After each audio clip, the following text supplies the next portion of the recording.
Welcome. Howdy. Well, now, ain't that handy? That, Paul? Where the road takes a bend in here, runs right by the front door. No, Mr. Clampett, this is your driveway. It goes with the house. Is this thing a high? Oh, yes, indeed. It was built by John Barrymore, one of our finest actors. Pretty fair stonemason, too. Hey, Jed! This here is dandy soil. Fine, Granny. We'll commence plowing tomorrow. But this is Beverly Hills. Dirt is dirt. Yes, I know, but why don't we look around inside, eh?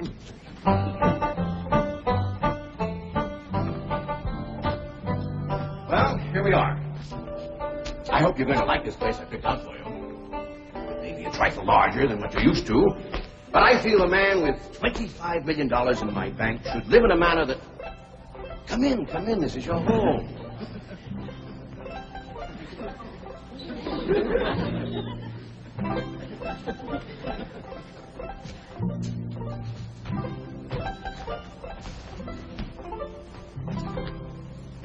As I say, it may be a bit more than you're used to, but I'm sure you'll be comfortable.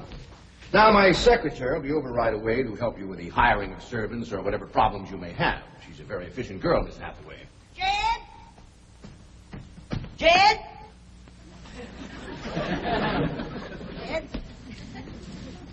You and Jethro fetching my stove so I can get some victuals to cook in? Oh, you have a beautiful stove. Thank you. Fetch it in, Jed. You scare up some wood, Elly. No, I mean you have a stove already installed in the kitchen.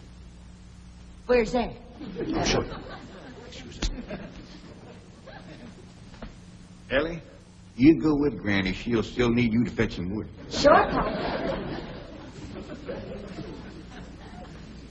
Uncle Jed, guess what? There's a whole other house up here. Jethro, come down from there. Like as not, that belongs to somebody else. Darn. This is your kitchen. Oh, and here's the stove. The last word in food preparation. And speaking of food, you'll find everything you can possibly want stored right in here. Eh?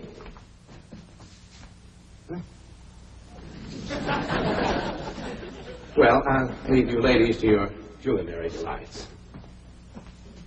Au revoir. Bon appetit. Talks gibberish. You seem to set a great deal of store in this here stove, Granny. Well, we'll see.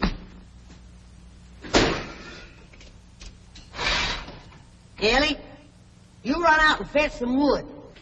I'll get a fire going in here and we'll see. Jethro, I hope it's all right for you to be missing school. Oh, sure, Uncle Jed. They ain't straight from the 5th grade. You're in the 5th grade already? Starting this year. Don't seem like no time at all since I went with your ma to get you started in the 1st grade.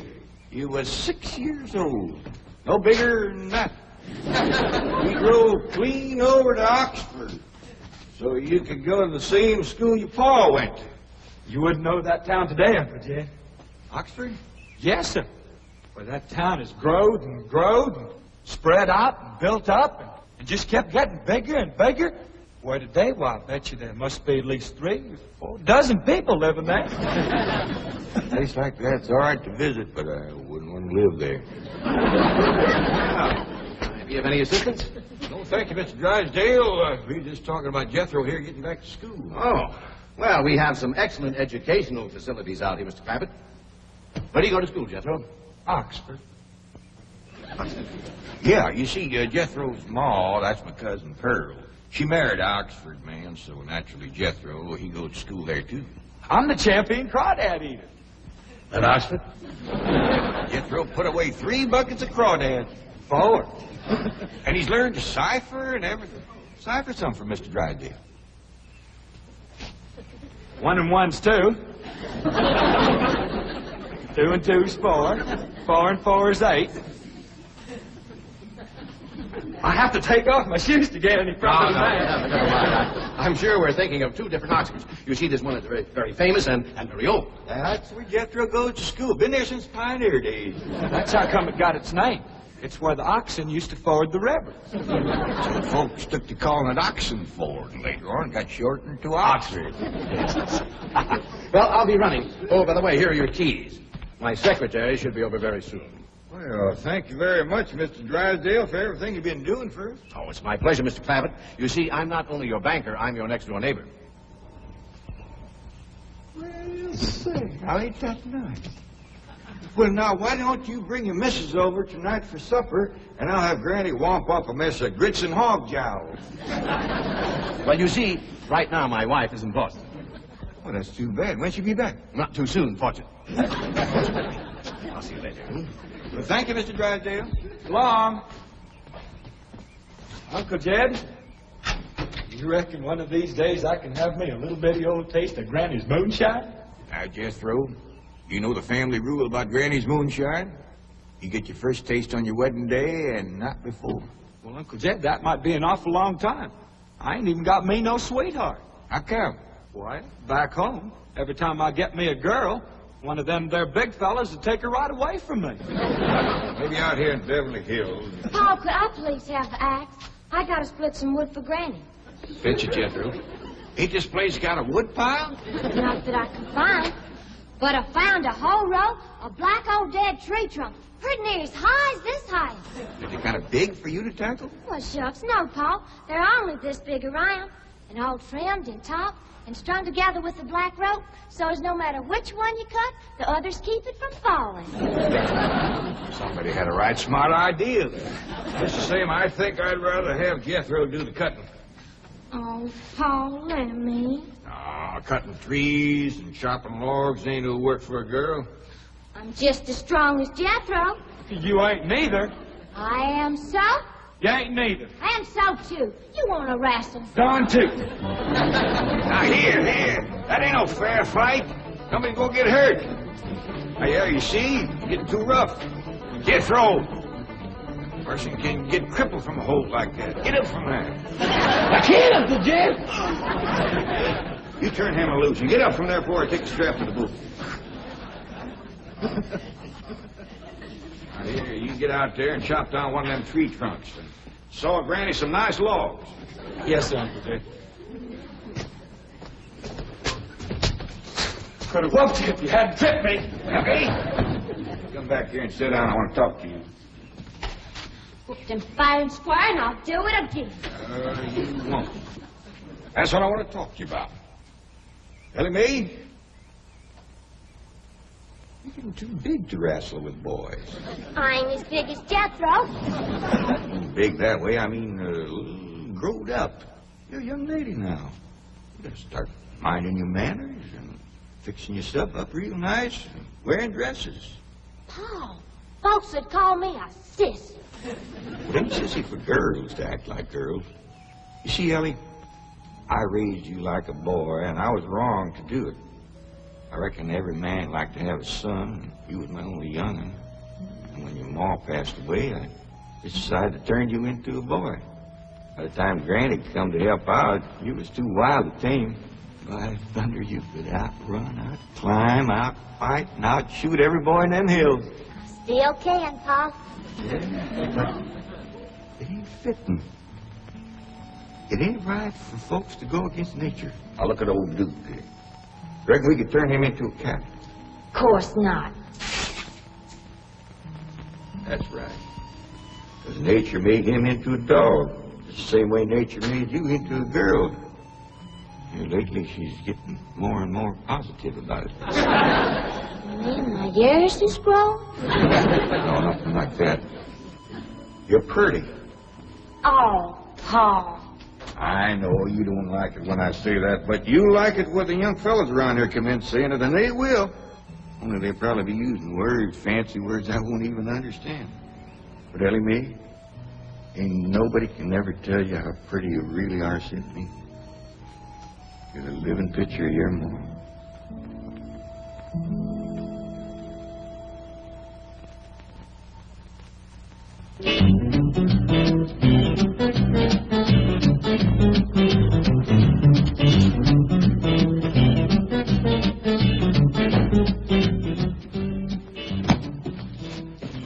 You still here? here. I thought you were going up to the Clampetts estate. I didn't think it prudent for us both to be absent simultaneously. In the event of crises... The only crises you have to worry about right now is keeping Mr. J.D. Clampett happy. Now get up there. Tell me, how did you like the flamingos?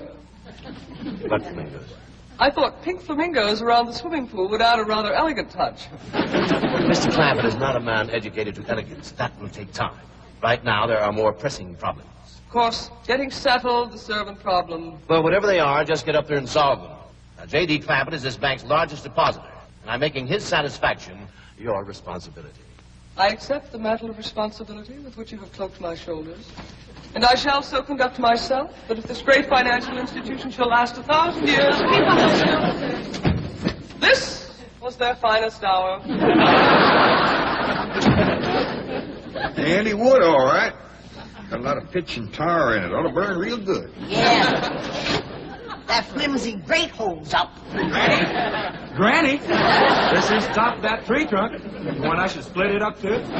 No, just leave it outside. Yes, sir. This place ain't even got a wood box. Yeah, folks don't need much wood out here. Remember what Pearl said? It don't get cold. Yeah, I remember. It might not get cold in the day, but it sure freezes solid at night. How you know? I show you how I know. Every bit of food in this here storage bin is froze harder than a rock. Yes, froze.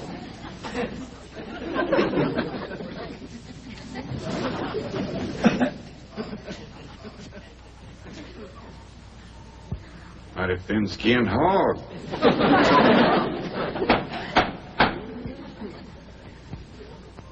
But I'll be doggone. Take me 2 days to thaw out that ham before I can ever cook it.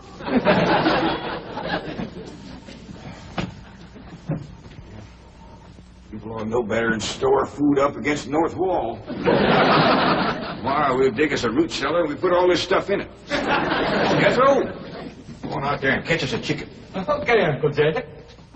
How you know we got chicken? Place this size is bound to have chickens. You know, froze.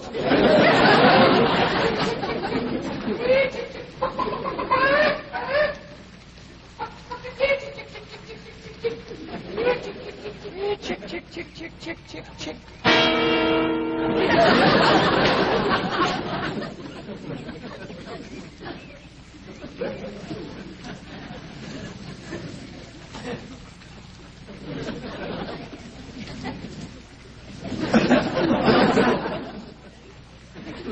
I eat a chicken.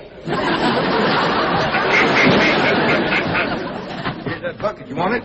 You take it, Elly. See if you can find a creek.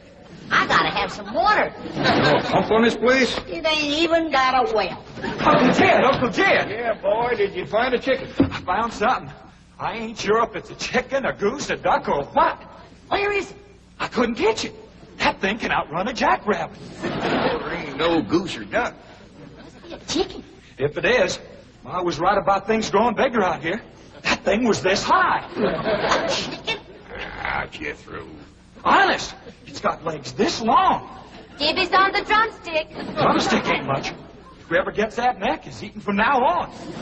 Commences here and runs plumb up to here. You ain't forgot what I said about Granny's jug of liquor. I ain't been to Granny's jug. You have your in for it. Honest, cross my heart. Where'd you see this chicken? Down by the cement pond. Cement pond. Uncle Jed, that pond is the fanciest thing you ever did see. Why, they are steps. So's the cattle can walk right down into it and get a drink. And up at one end, there's a lady standing there made out of rock. And she's a pouring water out of a jar right into that cement pond. Oh. Well, that's how come that big old pink chicken to get away from me. Flew right over the top of that there rock lady, landed in that pond, and swam like an otter. Just flapping them big old pink wings and hollered. What color did you say that chicken was? It's pink. Ain't I told you that stuff would stunt your growth? Miss Granny, I didn't touch a drop. You and me is going to the woodshed. Jethro, you swear to be telling the truth? So help me, Jefferson Davis. You take your hat off when you speak to the president. He ain't president no more. I'll have no Yankee talk in my kitchen. Now, Jethro, you and me is going back out there and corner that chicken. Granny, you get your fire to going. Elly May, you sweep up out front and keep your eyes open for that Miss Hathaway. I'm counting on her to take you in hand and get you in the right kind of clothes. Come on. Chicken.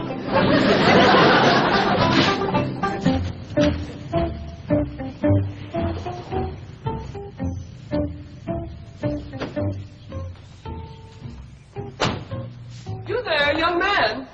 I ain't a young man, but I sure do thank you for thinking so. Good heavens, you're a girl. Yeah. I'm Jane Hathaway, executive secretary to Mr. Drysdale. And you, I take it, are a domestic of some sort? Cleaning girl, housemaid. Just what are your duties with Mr. Clampett? Well, he sent me out here to sweep up. But he said you'd take me in hand and get me in the right kind of clothes and everything. Indeed, I shall. We have a complete servant's wardrobe from chef to chauffeur. Come with me. What in the name of Thomas Chippendale is this? Has Mr. Clampett seen this disgraceful and unsightly mound of debris? Oh, yes, ma'am. This is all his. Oh, what charming antiques. Just like you said, Jethro. Rock lady pouring water into a cement pond. Yes, sir. And over there's where I seen that great big pink chicken. Only thing is, it don't sound like a chicken. It makes a kind of hollering noise.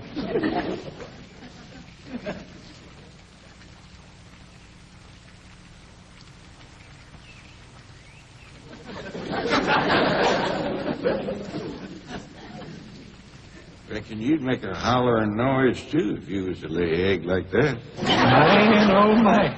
That's what I call an egg. Well, you won't have to worry about food now. Wait till she cooks this.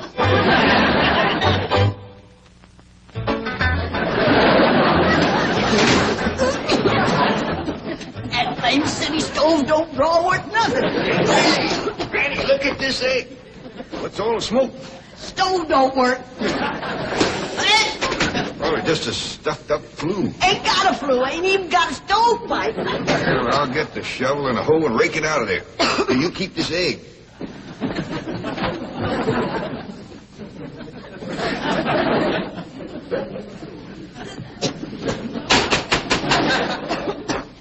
Just like everything else out here. Froze solid.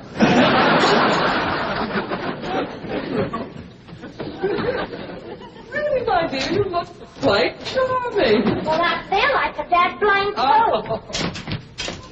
Just a moment. Yes, out now. I'll be right back. Oh, that was my pa. I take it he's a gardener. Oh, yes, ma'am. Pa just can't wait to commence gardening. Perfect. However, as though I admire his enthusiasm, I must forbid him access through the main entrance. Now, tell me about the rest of the staff. Is there a chauffeur? A what?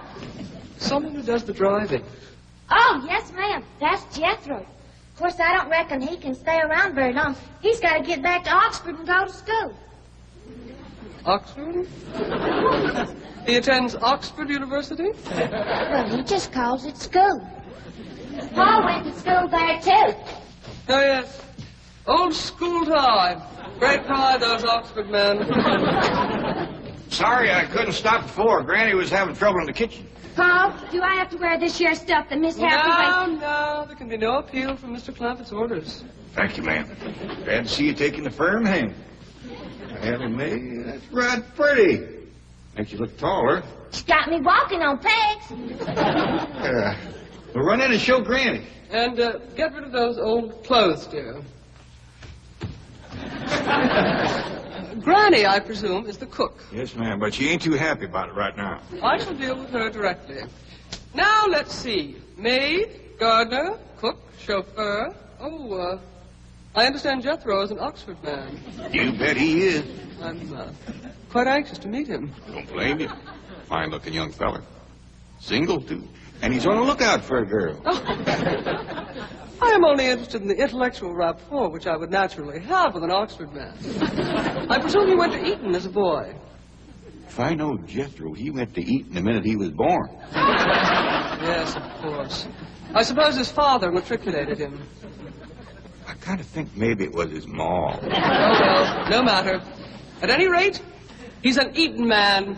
That he is. Matter of fact, Jethro won the eating championship. Oh, marvelous. What was he champion of? Eating. Yes, I know. But what was it? Cricket?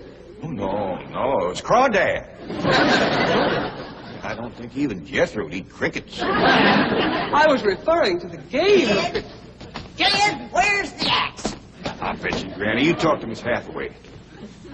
And just why does Cook need an axe? I've hit this with everything I could lay a hand to. I even whomped it with an iron skip. You are supposed to hit it with a croquet mallet. All right, where is it? I don't think I'll tell you. There is a time for work and a time for play. Now then, what are we cooking for Mr. Clampett? Well, I don't know what you're cooking him, but if he wants any victuals from me, somebody better shoot a possum. Possum? You got a better idea? But of course, a nice big fluffy souffle. All right. You shoot it and you skin it. You don't even know what a souffle is. What kind of a cook are you? I'm a cook with a stove that don't draw, food that's froze solid, chickens that can't be caught, eggs that can't be broke, and a smart alecky city woman telling me my business. That's what kind of a cook I am. Mind your tongue, little woman. I can have your job. You sure can, and the sooner the better. Jethro's coming, and just wait till you see what he's got. Thank heaven. Now I can have an intelligent conversation. Look, Granny, I caught that big chicken. I hope it ain't as tough as its egg. That is a flamingo. Oh, no, ma'am. That's my nephew, Jethro. Jethro, say hello to Miss Hathaway. I didn't mind him. That's the thing, dangest chicken you ever did see. You go to school at Oxford? Yes, ma'am. I'm in the 5th grade. Stop dragging and break that chicken's neck. Elly, babe! No, stop, you barbarian. Don't harm one feather of that beautiful bird. I've taken just about as much as I'm going to take from you. Yeah, Granny. Elly, you get the fire going under the big kettle outdoors. Young lady, where is your maid's uniform? I ain't gone away. Oh, yes, you are. No, I ain't. Oh, yes, you are, if I must subdue you forcefully. I wouldn't try that. Don't! Don't! Tried to tell you. I'll set on her, Elly. You get the fire to go. Now, here, Granny. Come on, let her up. Get off of her.